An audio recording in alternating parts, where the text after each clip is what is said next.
Le syndrome du bocal de Claude Pinault, le livre que vous nous proposez aujourd'hui. Claude Pinault, merci d'être avec nous sur ce plateau. C'est votre parcours, celui d'une personne qui a fait sa vie, tout va bien, tout marche bien, et puis tout à coup, une malformation congénitale vous rattrape. Ah, c'est pas de cette manière-là que je le qualifierais. J'ai eu un syndrome de Guillain-Barré. En fait, c'est une maladie auto-immune suite à une banale infection virale. Le système immunitaire déconne, c'est comme ça qu'on peut dire, et se trompe d'adversaire. Au lieu de tuer un banal virus, il confond avec la myéline des nerfs et il détruit la myéline des nerfs. Les nerfs, c'est comme un fil électrique. C'est quelque chose que vous aviez en vous? Non, non, du tout. C'est un syndrome. On a malheureusement tous une chance, une malchance sur 100 000 d'attraper ce syndrome. Par exemple, en France, il y a 2000 cas chaque année. Je suis sûr que là, à Nîmes, il y a des gens hospitalisés en réanimation avec un syndrome de Guillain-Barré. Hein. C'est un syndrome qui arrive comme ça, homme, femme, enfants, adultes, africains, français, européens, asiatiques. On ne sait pas pourquoi arrive cet accident du système immunitaire. Quand vous avez 54 ans, oui. Cet accident de santé arrive et oui. Vous vous retrouvez paralysé. En 24 heures, je me trouve complètement tétraplégique, en réanimation, en urgence, parce que tous les nerfs moteurs sont touchés, sont détruits. Donc j'étais tétraplégique en réanimation avec en plus des douleurs neurologiques invraisemblables parce que le système, l'influx nerveux qui ne va plus sur les nerfs moteurs déborde sur les nerfs sensitifs et on a l'impression d'avoir des douleurs carnassières, j'ai l'impression d'être bouffé à l'intérieur par des chiens, c'est infernal, c'est vraiment très très dur. Alors, vous conservez tout de même tout votre esprit?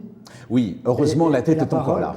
Et la parole, oui. Et donc évidemment suffisamment de lucidité pour entendre ce qui se passe autour de vous, ce qui se dit autour de vous, et il se dit des choses terribles. Horribles. Bien sûr, j'ai un diagnostic coup de poing dans la gueule, c'est-à-dire, Monsieur Pinault, votre axone est détruit, quand il n'y a plus de jus, il n'y a plus de jus, malheureusement, vous allez rester tétraplégique toute votre vie. Il pourrait y avoir 15 kinés au-dessus de vous, vous ne bougerez plus. Donc ça, c'est absolument violent. Et heureusement, il y a eu un autre médecin qui ne m'a pas menti, qui a oublié de me dire toutes les choses, qui a dit simplement, vous savez, en médecine, il n'y a que des statistiques, il y a des choses inexpliquées, inexplicables, et lui, il était chef de la réanimation. Donc en réanimation, on voit des choses, des cas impossibles. Donc, je me suis accroché à cette, oui. à cette idée-là, ce témoignage-là. Pour sortir de... Pourquoi pas moi? Pourquoi pas moi, hein. J'étais bloqué dans le bocal de mon corps, avec ces douleurs, et j'ai dit, mais pourquoi pas moi? J'ai eu une hargne, et je me suis, on va dire, évadé avec mon esprit, avec ma tête qui fonctionnait encore, puisque j'avais et la parole et l'imaginaire pour faire un voyage immobile. Et je suis parti, on va dire, du bocal de mon corps pour voyager et visualiser comment je voulais redevenir un homme, c'est-à-dire bouger, utiliser mes mains. Vous voyez, par exemple, si on fait une représentation schématique du cortex du cerveau, il y a environ 50% de l'espace qui est occupé par les mains et 30% par le pouce. Et moi qui étais paralysé, je me disais, mais cette partie du cerveau va s'atrophier au profit des idées noires. Alors, je n'ai pas voulu laisser cette partie en friche. Et l'espoir, je l'ai arrosé, je l'ai cultivé, j'ai mentalisé mes doigts s'écarter, bouger, serrer, caresser, pianoter, tout le temps, des mois durant, des heures durant. Et un jour, la plus belle érection de ma vie fut celle de mon petit doigt. Il s'est mis à bouger, il s'est passé un bouillonnement, et c'est arrivé, quoi. Donc après, j'ai continué, j'ai entretenu l'espoir, c'était très long, puisque j'ai eu 14 mois d'hospitalisation, mais je n'ai jamais lâché. J'ai fait ce qu'on peut appeler également de la programmation neurolinguistique, la PNL, ou de la pensée positive. J'ai eu 100 mois, c'était viscéral, c'était d'une manière animale, je voulais redevenir un homme debout. Alors là, vous êtes assis, donc nos téléspectateurs ne s'en rendent pas forcément compte, mais vous avez parfaitement bien monté les escaliers pour venir jusqu'à ce plateau. Encore quelques difficultés. Vous allez progresser encore? La médecine traditionnelle pourrait dire non, parce qu'en neurologie, au bout de 18 mois, il semblerait qu'il y ait peu de récupération. Moi, ça fait 4 ans aujourd'hui, et je peux dire que je récupère encore. Pourquoi? Parce que je suis en kiné tous les jours. Je mentalise toujours. J'étais sur un plateau de télévision il n'y a pas longtemps, il y avait des psychiatres, j'étais invité, et c'était Sophie Davant, je crois, qui me posait la question en disant « Mais alors, quelles sont vos séquelles ?» Je dis « Je faisais du marathon, aujourd'hui je ne cours plus, j'ai mal aux mains, et j'ai réalisé tout en parlant, je disais « Je ne cours plus ». Je dis, si moi-même, je dis je ne cours plus, je ne courrai plus. Donc j'ai décidé qu'un jour j'allais courir, j'allais me remettre à courir. En fait, vous savez, les barrières les plus infranchissables qu'on se pose, c'est nous-mêmes qui nous les mettons, quoi. Si on dit je ne peux pas le faire, ben, effectivement on ne va pas le faire. Donc j'ai décidé que j'allais courir un jour. Quand? Je ne sais pas, ce sera. Vous avez acheté des baskets? Bien sûr, elles sont toujours là, elles m'attendent. Et comme j'ai décidé de recourir à nouveau, un jour je vais les enfiler. Déjà, je les enfile d'une manière mentalement, voilà. Pour pouvoir, il y a une phrase de Mark Twain qui me parle beaucoup, qui dit « Ce n'est pas parce que les choses sont difficiles qu'on ne les fait pas. C'est parce qu'on ne les fait pas qu'elles sont difficiles. » Voilà. C'est très positif comme attitude. Et là, ça marche. Oui. Ce livre, c'est quoi? C'est pour projeter cette expérience personnelle, pour dire aux gens ne lâchez rien? Bien sûr, c'est ça. D'abord, j'ai toujours écrit, j'ai toujours aimé écrire, j'aime la poésie des mots, j'aime jouer avec l'écriture.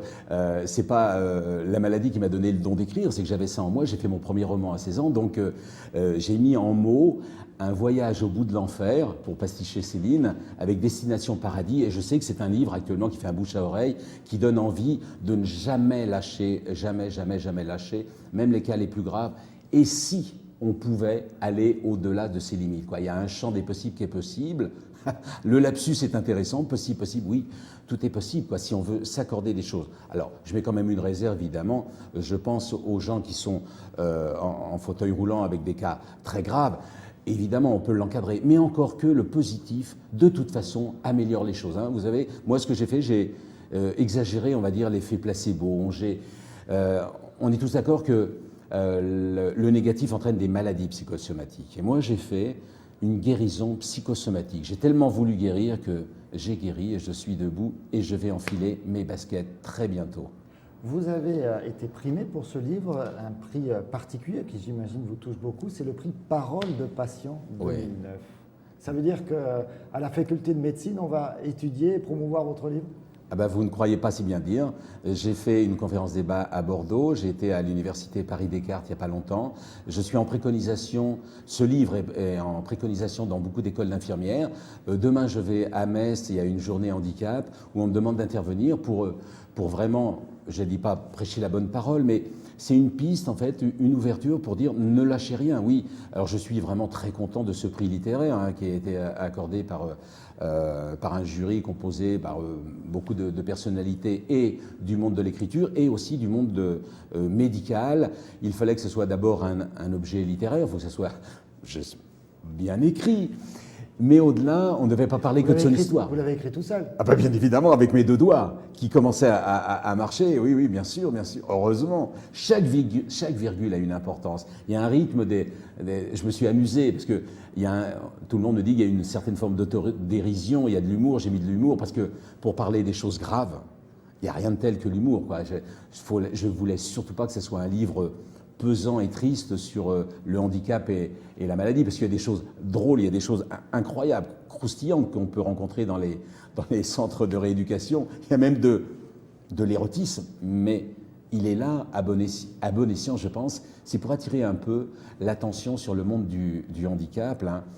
Quelqu'un qui a une épreuve de vie comme la nôtre, être cabossé dans son corps, on est aussi cabossé dans ses désirs, dans la sensualité, dans la tendresse, dans ce manque de tendresse. Et j'ai voulu attirer un peu le regard, l'attention sur ce problème-là en France, où c'est un peu tabou, alors que dans les pays anglo-saxons, en Afrique, en Suisse, on s'intéresse à ça, parce que c'est aussi des hommes et des femmes enfermés dans le bocal de leur corps. Et